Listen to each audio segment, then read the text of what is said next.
So this really shouldn't come as much of a surprise to anybody. If you have been following creators on any platform, you've seen or heard about creators talking about mental health. And obviously mental health is just a big topic nowadays with technology and the internet and all these things around us, our phones and things like that. But it's particularly interesting from a creator perspective. I've been doing this for, 12 years now. I've been doing YouTube for a lot longer than that, but 12 years since I've been really taking it seriously. And boy, can I tell you, have I struggled at times. I'm doing pretty good now because I have kind of figured out the right balance. But man, it really scares me. I've talked about this before. Like sometimes when I see like kind of younger creators, taking off, it's like I get worried for them a little bit because like the inevitable crash out sometimes. You can sometimes see it. You can see it begin to seep through a little bit in the content until slowly it builds and builds and builds and builds, and then boom, the crash out happens, and it's pretty rough. And then either they're burnout, they quit forever, or whatever, they have a bad like reputation hit or something like that because of a weird video or something like that. I'm very lucky that my growth has always been kind of like it was always gradual. It wasn't an explosion overnight because, for a lot of like, specifically I think about TikTok creators, especially during COVID, a lot of those people got famous literally overnight. And a lot of them, to be honest, aren't even really there anymore. They all kind of, I feel like a lot of them disappeared.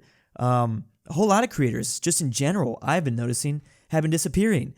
And I think that the mental health for creators is not doing all that great right now. It's never doing good. But I can talk about some of my own experiences to hopefully help anyone out there, or just a viewer perspective. I mean, it's hopefully to bring a new perspective, new light on the subject. Obviously, one of the biggest issues is, and here's the thing: some people are going to be absolutely fine. I've seen plenty of and I've met plenty of creators where it just doesn't affect them.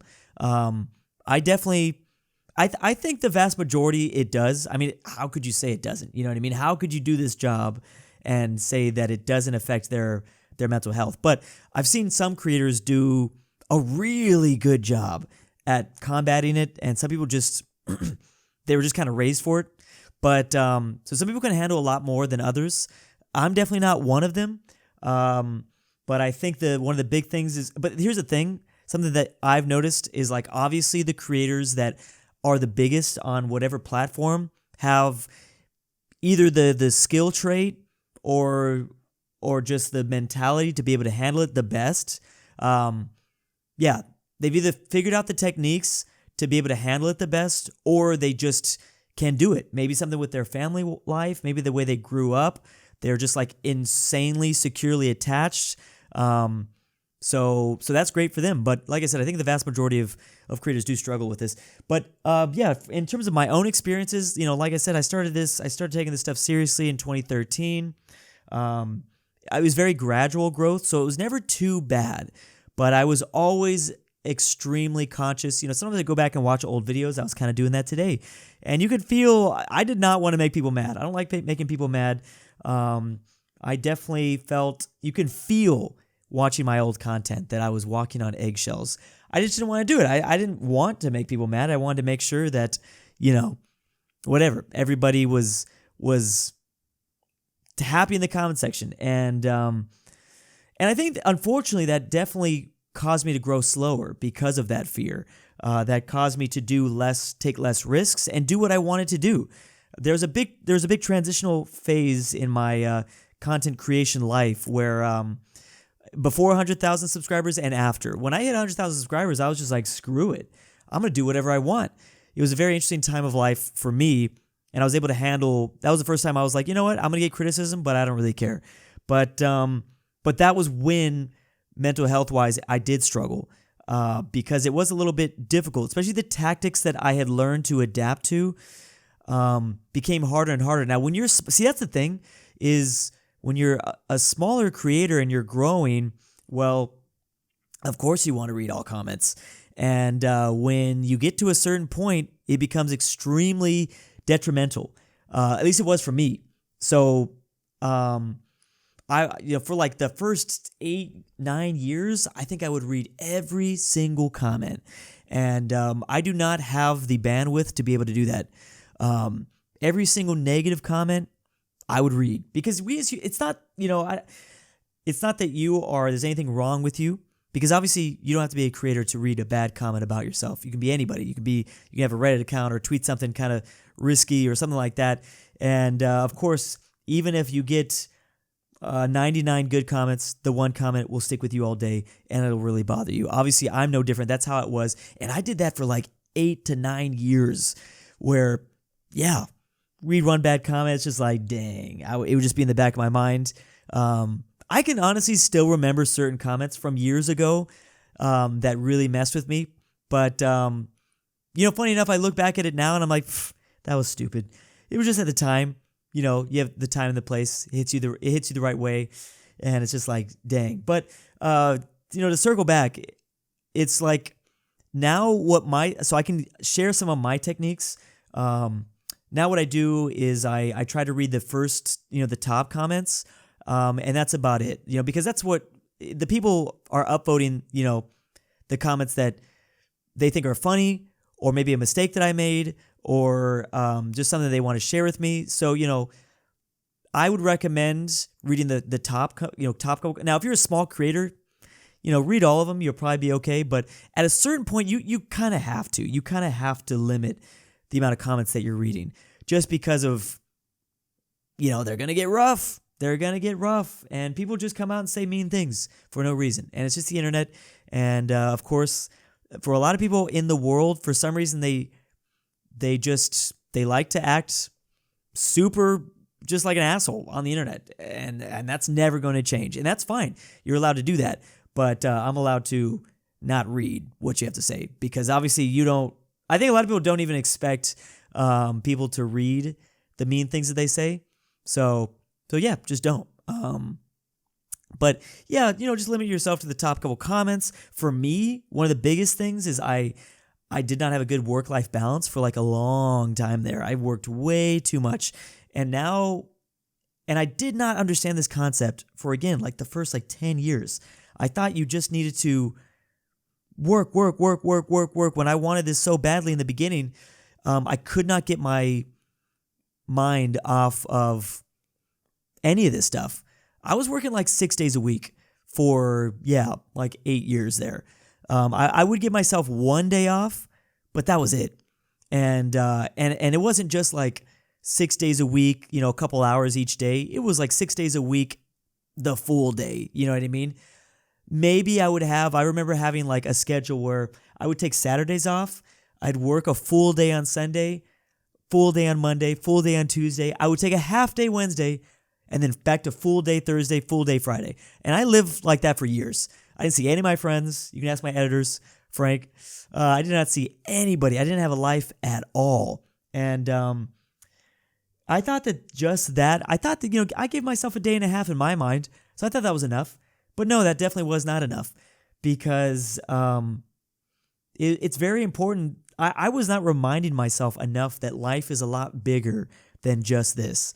I have an obsessive personality, if that is not obvious enough. So I really and I still really like YouTube. I'm starting to I find myself working more than ever before, again, right now. And I'm just hoping that, first of all, by making this video, but also by the experiences that I've had in the past, that I know how to keep my mental health in a good state rather than before. Because I am ramping up the amount of videos that I've been doing, I'm just hoping that I have the habit still to keep my mental health strong. But we're making 13 videos a week right now. I'm making 2 videos right here on this channel, 3 to 4 videos on the gaming channel, and then I'm trying to go as close to daily, if not 6 videos on the main channel. And then Frank makes, shorts and TikToks for me. So it's a whole machine, and I feel myself working a lot again, but I know what I have to do. And those little reminders of just being hey, the world is bigger than just this. And this is not just a creator topic. This is for anything. If you are a person that gets obsessed with your work, reminding yourself that that there's a world outside of whatever subject you're hyper-focused on. I used to be hyper-focused on music back in the day. Just remind yourself that the world's bigger than just music. music is really nice and big and nice, but I guess your project in music, the world's bigger than just your project, because you can't really escape music. But yeah, so for instance, like something that I do, I love exercise. I plan to make a video about exercise. Exercise is definitely a surefire way to get me to forget about projects that I'm doing, work and stuff like that. So that is why I work out. I try to work out during my work week because I need that hour, and I work out hard. Like, I know I have to get to the point where like I'm not able to focus on work, so I gotta work out hard. I gotta run, 5 miles, or I gotta really push myself so that I'm sweating, and all I'm doing is trying to think about survival. It doesn't have to be like that. I also became like I play volleyball now. I like volleyball a lot. I shouldn't be playing volleyball because I'm not very tall, but volleyball has been a really nice addition to my schedule because I work pretty much alone, even though I do have like my friends that edit for me. I don't get to talk to them all the time and talk to them every single day. So getting human interaction, really important for me. Obviously, depending on the type of creator you are, maybe you need the opposite. Maybe you get too much human interaction because of what you do. But I think I find the contrary with all my friends that are successful creators. They accidentally, because as a creator, when you're a solo creator, you're so, you kind of rely on yourself a lot when you're doing the script writing, when you're writing the videos, especially if you're gaming. You kind of want to do the opposite. So giving yourself that time to like have social interactions. I like volleyball a lot because it's an extremely social sport, as well as it's being active. So you easily forget about, your at-home work. Basketball works too. I don't know what else there is. I found personally for me, I tried to get into tennis. Tennis was too solo for me. And pickleball, I thought I wanted more than just the one other person on my team. So that's why I liked volleyball or basketball. Baseball is a little solo for me, kind of in a way. I wanted to be right there next to other people. But yeah, going out of your way, talking to people every single day, and then being able to know like how your mentality works and know what doesn't work for it. Like, I tried to expand and do like Twitch streaming. I just can't do streaming. That's just not in my repertoire. I liked streaming, but I just couldn't do it because it would affect my mental health way too much. Streamers are extremely skilled at being able to handle it. I mean, obviously, a lot of them can't, and that's part of their appeal is they crash out live all the time. But same thing for Discord. Couldn't make Discord happen. Weird to me to have people just overly obsessed. I couldn't keep a Discord. Definitely YouTube is my preferred method. Shorts is fine. TikTok is fine. So those 3 factors: don't overwork, give yourself either social time or alone time. Read the top couple comments. I do the same strategy on TikTok, but I'm not reading every single one. Especially because it doesn't necessarily help help the content out that much. If you're reading the top comments, those will help the content.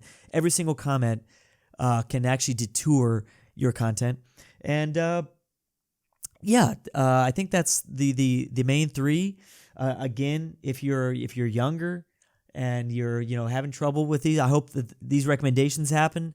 That you take these recommendations seriously, because it's easy when you're younger to make some mistakes when it comes to all this stuff, and it's not good because years and years and years it makes a big impact. It hurts really bad. I mean, part of the reason why I got like real skinny like a couple years ago, like during COVID. I mean, that was a combination of like COVID, and I was just all-time low mental health wise.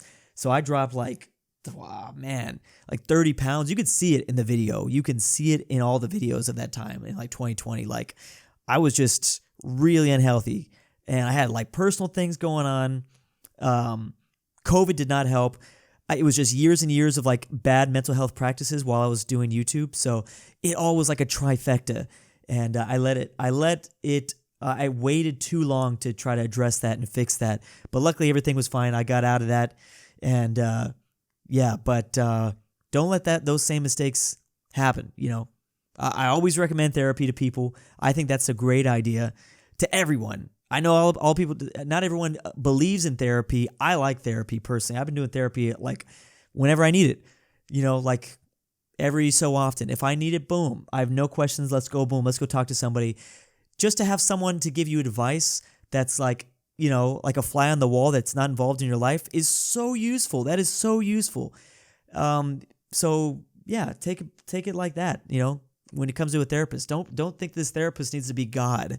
They're just a fly on the wall that's able to give you free and fair advice, and you can share with them their deepest, darkest secrets, and they can tell you whatever.